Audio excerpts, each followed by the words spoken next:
Hello students, આપણે last લેક્ચરમાં સેટ્સમાં study કરેલું હતું. બેઝિક ઓફ સેટ્સ એન્ડ સેટ્સની ડેફિનેશન કરેલી હતી.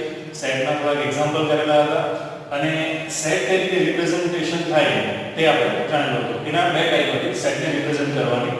એક હતું રોસ્ટર ફોર્મ ઓર ટેબ્યુલર ફોર્મ અને સેકન્ડ હતું સેટ બિલ્ડર ફોર્મ. હવે અહીંયા સુધી સ્ટડી કરેલું છે. જે ટેબ્યુલર ફોર્મ ઓર રોસ્ટર ફોર્મ કહેવાય છે તેમાં તમારે એક વસ્તુ જે છે તે યાદ રાખવાની છે. ટેબ્યુલર ફોર્મમાં તમે કેવી રીતે આન્સર લખો? સપોઝ આપણે એક એક્ઝામ્પલ લીધેલું ઓડ નેચરલ નંબર્સ, બરાબર છે, લેસ ધેન 10 ઓર સ્મોલર ધેન 10.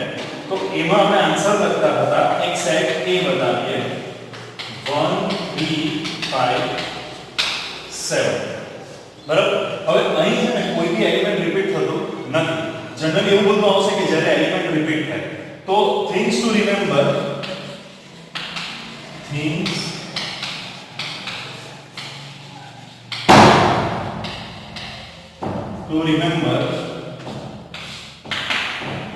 એમાં આપણે એક વસ્તુ, એક પોઈન્ટ તમારે ટેબ્યુલર ફોર્મ માટે જે છે તે યાદ રાખવાનું છે. એ પોઈન્ટ શું છે કે elements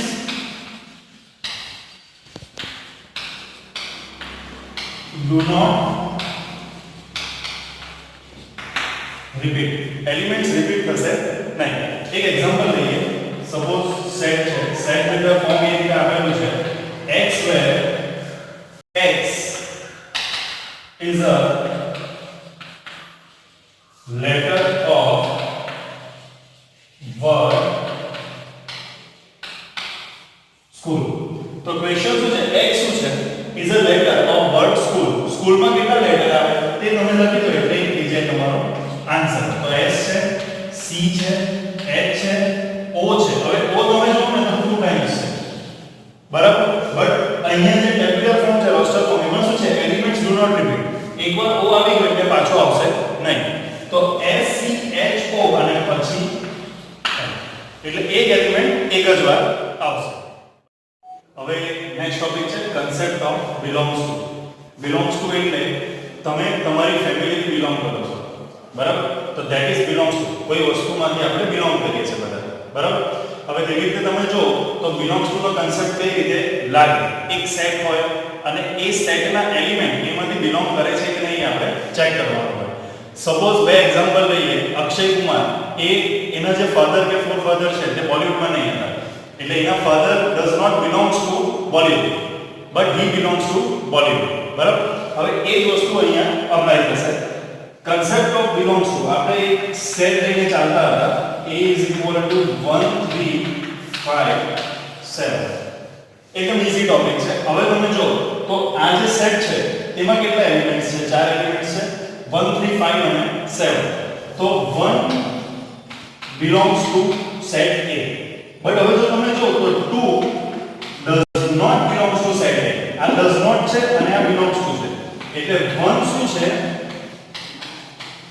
1 belongs to set A અને 2 does not belong to set A.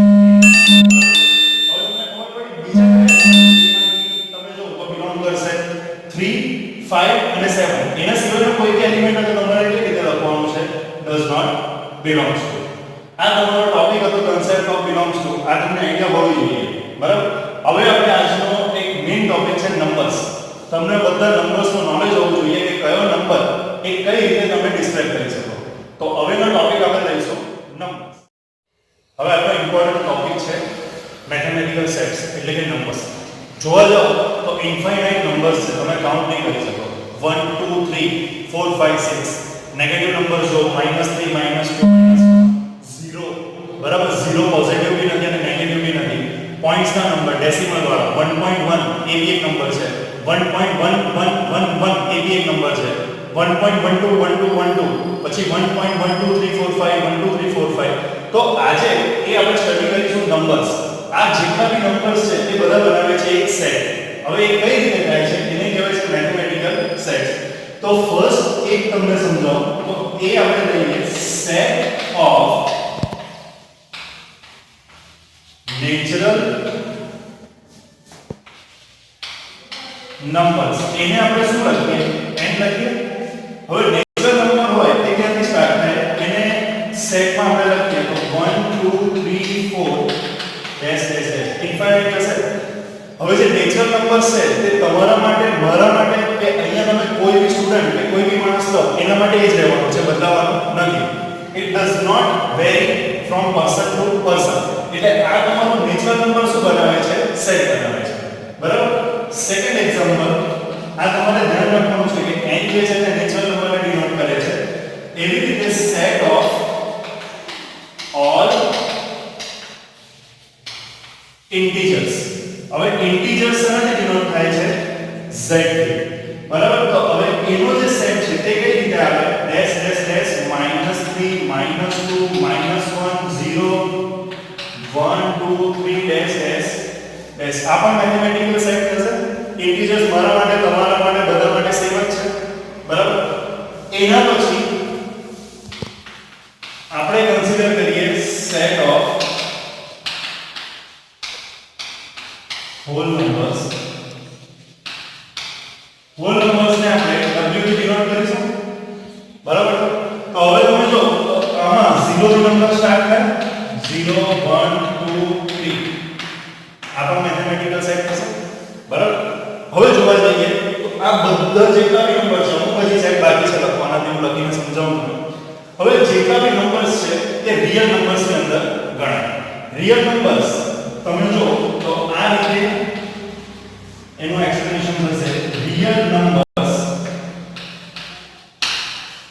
Numbers ના બે પાર્ટ છે.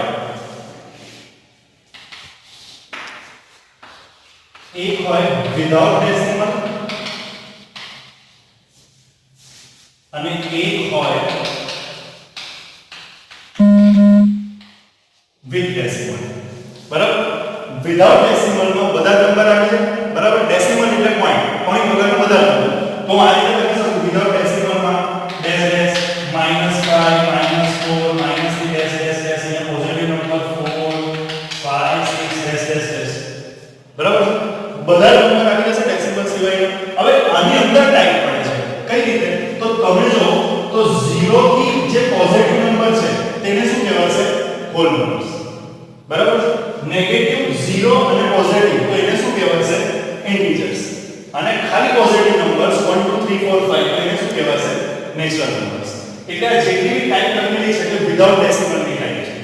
બરાબર? હવે વિથ ડેસિમલ, તો વિથ ડેસિમલ માં તમને થાય કે વિથ ડેસિમલ એટલે પોઈન્ટ વાળો નંબર. બટ એવું નથી. પોઈન્ટ વાળા નંબરમાં પણ પાછી તમારી ટાઈપ પડશે. હવે આને તમે આ તમારી બુકમાં લખી લો એટલે હું તમને પાછો વધારે થોડું ડીપલી સમજાવું. હવે આપણે વિથ ડેસિમલ જે હોય છે તે સમજીશું તેની ટાઈપ. વિથ ડેસિમલ તો જો હું નંબર્સ લખું છું, તમે જરા સમજો આ વસ્તુને. 1.1 આ પણ એક નંબર છે. એક નંબર લખો 1.1212 ડેશ ડેશ ડેશ. આ પણ એક નંબર છે. હવે એક નંબર લખો 1.3247 89 ડેશ ડેશ ડેશ. બરાબર? આ ત્રણે પણ અલગ નંબર છે. હવે આની ટાઈપમાં કઈ રીતે ડિફર થાય તો એ સમજીએ. 1.1 આ નંબર n થઈ જાય છે તો આ નંબરને શું કહેવાશે? ટર્મિનેટિંગ. કારણ કે નંબર ટર્મિનેટ થઈ જાય છે. આગળ બીજું કઈ નહીં. અહીંયા જો તો ડેશ ડેશ ડેશ થી બતાવેલું છે. હવે 1.121212 બરાબર? આ નંબર તમે જો તો રિપીટ થાય છે 1212. તો આને શું કહેવાશે? Non terminating repeating.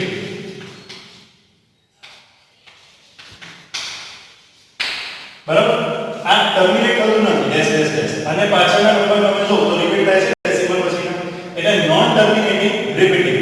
અને આ જે ટાઈપ છે તે ટર્મિનેટ થતી નથી અને નંબર જે છે તે રિપીટ થતા નથી.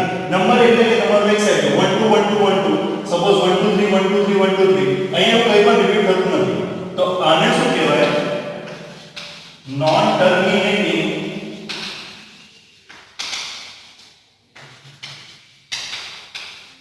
Non repeating. બરાબર? હવે જે ટર્મિનેટિંગ અને નોન ટર્મિનેટિંગ રિપીટિંગ છે તેને કહેવાશે રેસ્ટ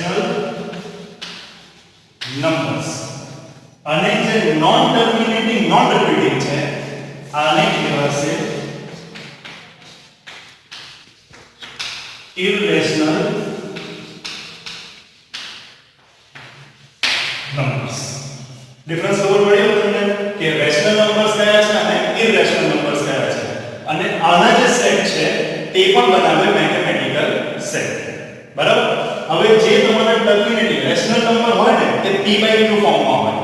રેશનલ નંબરનું ફોર્મ શું હોય?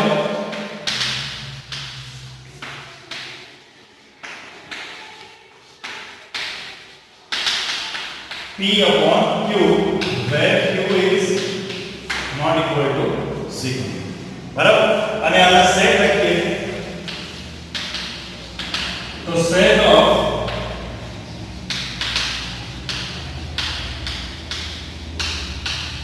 રેશનલ નંબર્સ એને શેનાથી ડિનોટ કરશો? q. બરાબર છે. આ પણ મેથેમેટિકલ સેટ છે. ત્રણ કેવા થયા? આ ફોર્થ અને આ fifth set of irrational numbers. Irrational number ને t થી ડિનોટ થાય છે, અને આ બધું તે કહેવાય set of real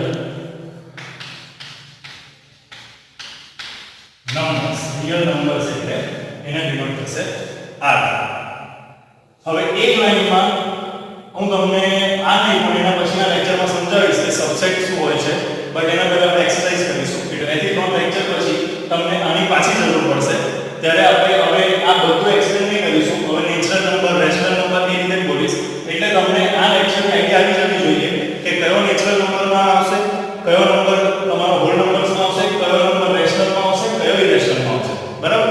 એટલે બે ત્રણ લેક્ચર પછી આ બધુંમાંથી તમને પાછું રિપીટ થશે. અત્યારે એટલા માટે કરાયું છે કારણ કે આ એક્સરસાઇઝમાં x belongs to natural number, x belongs to rational numbers એ ટાઈપના ક્વેશ્ચન આવશે. તો એ આપણે હવે નેક્સ્ટ લેક્ચરમાં સોલ્વ કરીશું એક્ઝામ્પલથી. એટલે તમારો આટલો કન્સેપ્ટ ક્લિયર હોવો જોઈએ. Thank you.